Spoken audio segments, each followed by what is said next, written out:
공정위가 할 일이 좀 많을 것 같긴 하네요. 예, 예, 지금 보고 드리겠습니다.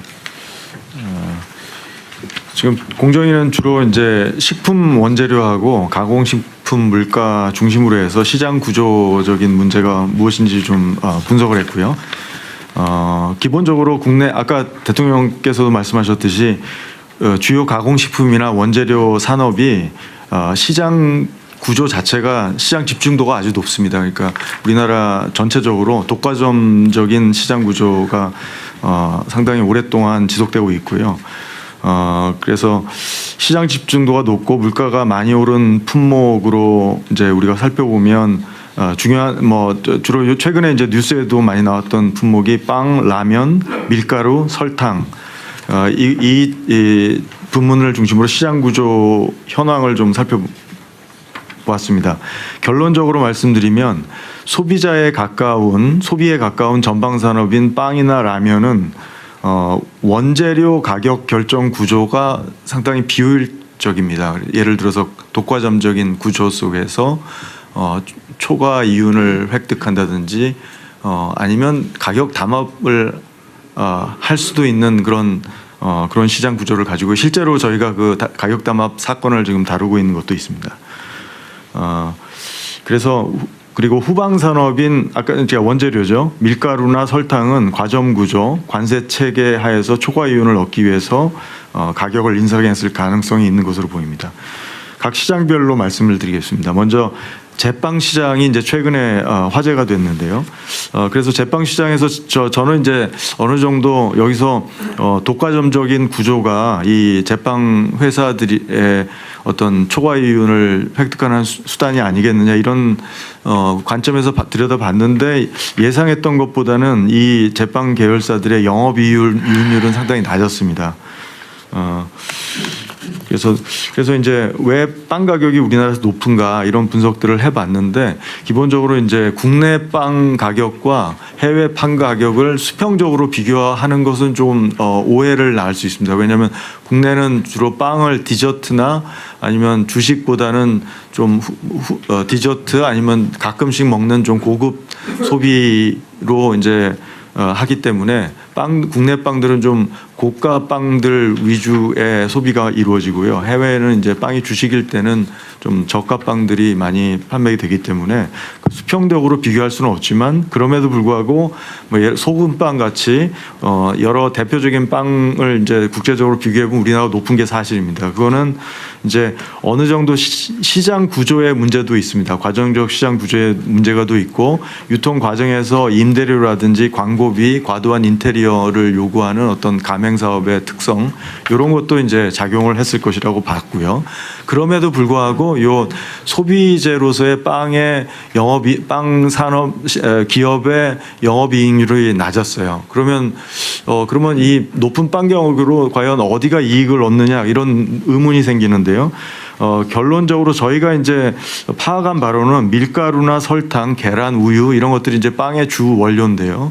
이 주 원료 산업의 시장 구조가 마찬가지로 독과점적인 구조를 가지고 있고요.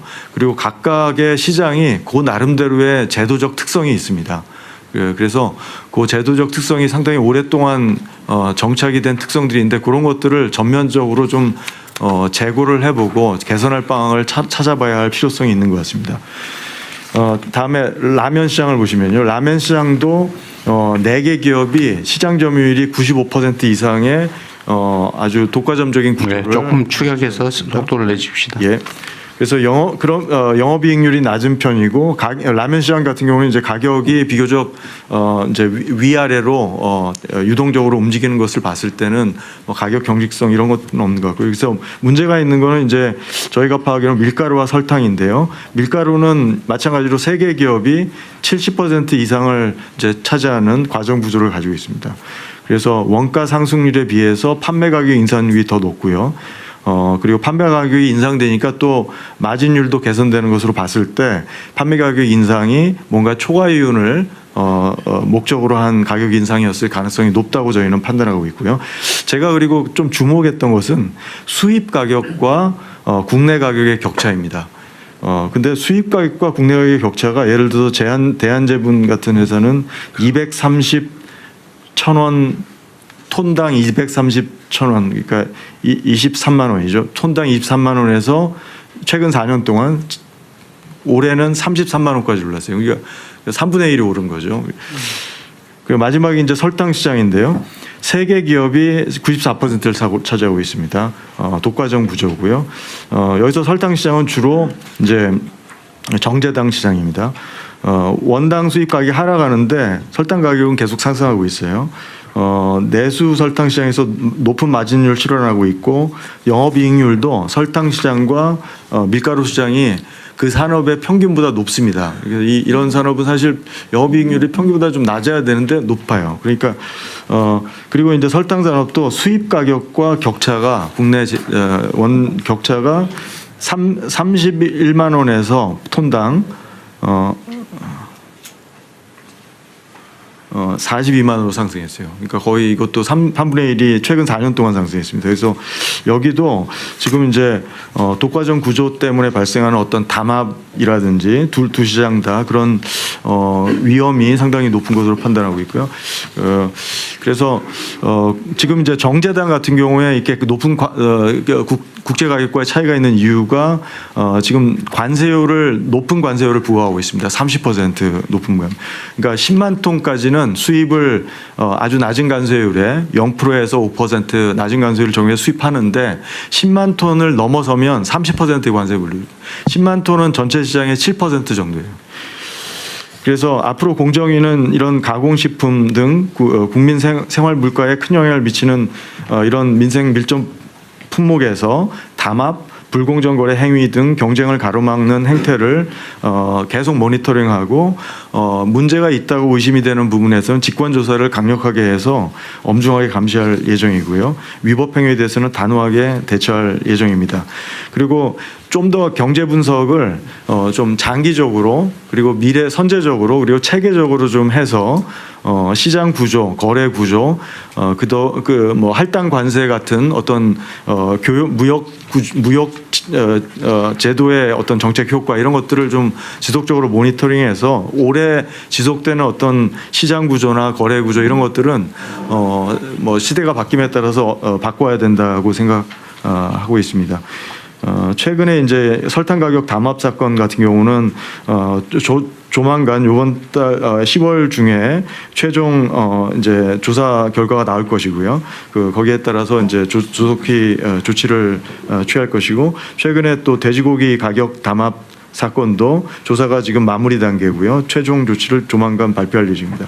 계란 가격 역시 불공정 행위가 있는지 지금 조사 진행 중이고요. 신속히 마무리할 예정입니다. 밀가루 가격 같은 경우는 지금 아까 말씀드렸듯이 국제 가격과 국내 가격이 너무 차이가 최근 4년 동안 30% 이상 증가했기 때문에 이 부분은 집중적으로 지금 모니터링하고 신속하게 엄정하게 조치할 예정입니다. 이상입니다.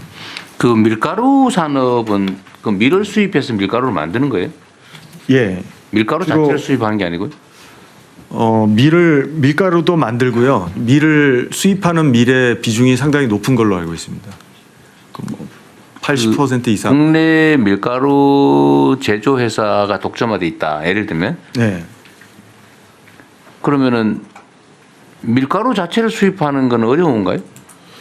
그 부분은 제가 지금 아직 파악을 못 해봤는데요. 네. 지금 수입 가격과의 격차가 지금 이렇게 나는 걸 봤을 때는 분명히 어떤 무역 장벽이 있을 것 같습니다. 그러니까 그게 힘없는 서민들 식품 가격을 올려가지고 뭔가 과도한 이익을 취하는 게 만약에 있다면. 네. 과거에 담합 사례들이 있습니다. 밀가루 시장, 설탕 시장 전부 다 과거에 담합 사례들이 있습니다. 이런 걸 통제하는 게 정부 역할인데 네. 공정거래의 역할이 앞으로 좀 중요할 것 같습니다. 예. 그리고 우리나라는 물론 기업들 규모가 너무 작아서 그러긴 한데 독과점 기업들에 대해서 강제 분할이나 이런 걸 미국에서 많이 하잖아요. 네. 우리나라는 그런 제도가 있나요? 지금 뭐 지난번에 뭐 정책으로 지금은 일단 공정거래법 상으로는 없습니다. 한 번도 그런 사례를 본 일이 아직 없어가지고. 그렇지만 이제 시정 명령을 좀 더 과거와는 더 적극적인 시정 명령을 할 수 있습니다. 그런데 시정이 기업 분할 시정이 어떤 시정을 말하는 거예요? 그러니까 예를 들어서 뭐 가격 내려라 이런 것 결합 상품 같은 경우는 이제 어떤 과징금을 이제 이렇게 처벌하기 전에 사전적으로 시정 명령을 통해서 문제를 해결하면 소비자들에게 피해가 이제 좀 더 일찍 피해를 막을 수 있는 예를 들어서 시정 명령의 내용이 예. 어떤 거예요? 불공정 거래에 대한 어떤 행위를 그러니까 예를 들면 어떤 거냐고요? 그래서 끼워 팔기라든지 네. 예, 끼워 팔기라든지 아니면 뭐 가격 차별을 통해서 과다하게 뭐 그 소비자들을 가격 조정 명령도 가능한 거예요? 그거는 가격을 이제 내려라 지금까지는 많이 하지 않았지만 가능은 한 거예요? 예, 가능한 걸로 알고 있습니다. 제가 전에도 한번 얘기했는데 모르면 나중에 얘기해 주시면 됩니다. 예. 그 설탕 자체를 수입해요? 아니면은 원료로 수입해서 설탕을 만들어요? 이게 원당을 수입해서 원당을 수입해서 정제당을 만듭니다. 근데 원당을 수입해 가지고 설탕을 만들어서 만약에 비싸게 판다 다른 나라보다라고 하면 설탕을 다른 나라에 싸게 생산하는 데서 사다가 팔면 되잖아요. 근데 만약에 설탕 수입은 금지하고 원당 수입은 허용한다. 이것도 사실은 뭔가 문제가 있는 제도 같은데 만약에 그런 게 있다면 원당에는 관세가 없습니다.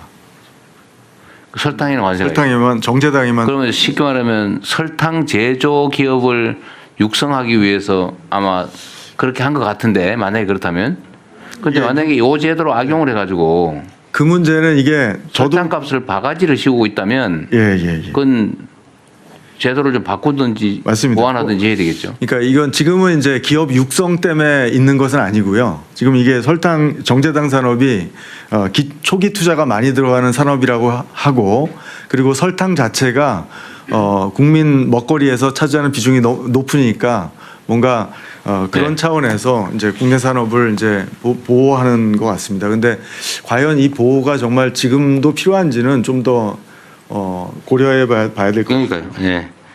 그 우리 공정거래위원장께서 이 국무회의를 지금 처음 오셔가지고 그런 것 같은데 정확하게 파악하고 얘기하는 게 좋습니다. 예, 알겠습니다. 예. 이 판단과 결정에 문제가 발생할 수 있기 때문에 예. 하여튼 이건 하나 예인데 저도 몰라요. 근데 예인데 하여튼 어떤 제도를 설정을 했는데 어떤 특정한 목적을 위해서 제도를 설정했는데 그 목적 달성 효과보다도 그걸 악용해 가지고 그런 폐해가 더 크면 그건 시정을 해야죠. 각 부처 다 똑같이 마찬가지입니다. 지금 얘기를 들어보니까 이게 다른 나라보다도 설탕 가격이 불합리하게 더 비싼 이유가 국내에서 생산되기 때문이다. 근데 만약 국내 산업 보호라고 하는 측면이 꼭 필요하면 뭐 감수해야 되는데 이게 부당하게 이익을 취하면서 국민들한테 물가 부담시키고 그런다면 사실 그런 제도 유지할 필요가 없죠. 아니 보완을 하든지. 그래서 공정거래위에서는 이 물가 문제는 이제 구조적인 예를 들면 정상적인 방법이 없어요. 예를 들면 뭐 국내 영세농이 많으니까 그건 어쩔 수 없잖아, 그죠? 근데 그게 아니고 예를 들면 어떤 유통 구조의 문제나 제도를 악용하는 문제가 있다거나 이러면 그 찾아내 가지고 빨리빨리 시정을 해야 되겠죠. 그 꼭 공정거래위 안에서만 시정할 수 있는 것만 하지 말고 제도를 바꾸거나 이런 건 얼마든지 가능하니까 국무회의 제안도 보고도 좀 해주시기 바랍니다. 하여튼 다음 한 군데 더 남았죠.